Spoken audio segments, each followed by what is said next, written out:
안녕하십니까. 2022년 7월 둘째 주 디올 인상에 대한 소식입니다.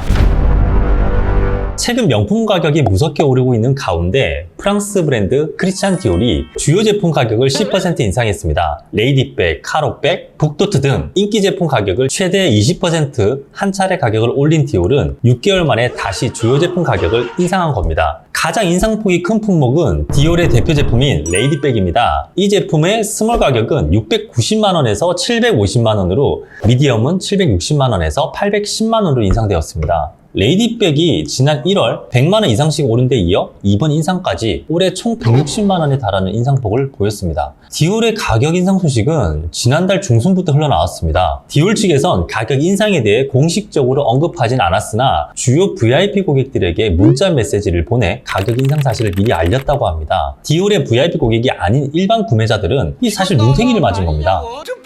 이후 일부 디올 관계자들은 인상 사실을 알지 못했다며 오히려 고객들에게 인상 소식을 들었다고 일침했습니다. 여기서 주목해야 될 점이 있습니다. 그것은 바로 디올이 가격 인상을 앞두고 인상폭이 가장 큰 레이디백 등 인기 품목은 추가 입고도 하지 않았다는 겁니다. 더불어 미리 결제하고 상품을 기다리는 완불 웨이팅도 일절받지 않았습니다. 아니 그러면 가격이 오르기 전에 사라고 유도해놓고 막상 미리 구매하면 인상된 가격으로 사는 거네요. 미리 살 필요가 전혀 없겠습니다. 하지만 디올은 이러한 사태가 처음이 아니며 지난 1월 완불 웨이팅 관련으로 비난을 받은 바 있습니다. 가격을 올리는 과정에서 고객이 완불 웨이팅이라며 기다리는 중이더라도 가격 인상 후 제품이 입고가 되면 결제가 취소가 되고 재고가 있더라도 가격 인상 전까지 구매 제품을 찾아가지 않으면 역시 결제를 취소시켰습니다. 완불 웨이팅이 취소뿐만 아니라 기존 결제 금액을 현금이 아닌 매장 사용 가능 포인트로 전환하기도 하였습니다. 여론은 디올의 완불 웨이팅 과정에 대해 불합리한 정책이라며 부정적인 반응이었습니다. 그렇다면 인상적 현금으로 구매해서 인상 후 가격으로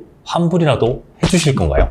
글로벌 사치품 산업은 빠르게 회복하고 있으며 컨설팅 회사 베이엔드 컴퍼니는 개인 사치품 시장의 전 세계 매출이 올해 말까지 최소 3,050억 유로, 하나로 약 413조 8천억 원에 이르는 것으로 전망하기도 했습니다. 한 해 사치품만 400조를 넘게 쓰다니 다들 플렉스에 진심인 것 같습니다. 인하대 소비자학과 이은희 교수는 명품 가방 등 사치재의 경우 가격 인상을 통해 일반 소비자들이 접근할 수 없는 가격으로 차별화하는 일명 도망가기 전략을 자주 구사한다며 고물가 경기가 어렵다고 하지만 소득이 높은 계층은 여전히 소비 여력이 건재하며 명품 수요가 살아있다고 판단하기 때문에 인상하는 것이라고 설명도 했습니다. 너무 도망가서 사람들이 쫓아오지도 않으면 어쩌죠? 그러니까 도망가는 게 존나 빨라. 신세계 백화점의 경우 올해 상반기 명품 카테고리 매출이 지난해 같은 기간보다 28.1% 증가했습니다. 특히 6월에는 소비자 물가가 무려 6%에 달할 만큼 물가가 기록적으로 상승했으나 6월 명품 카테고리 매출은 지난해 같은 기간 대비 22.7%나 성장세를 보였습니다. 코로나19의 지속 등 어려운 경기와 고물가 속에서 여전히 높은 명품 수요를 내세워 계속해서 가격을 인상하는 명품 브랜드는 비판을 받아 마땅한 게 아닌지,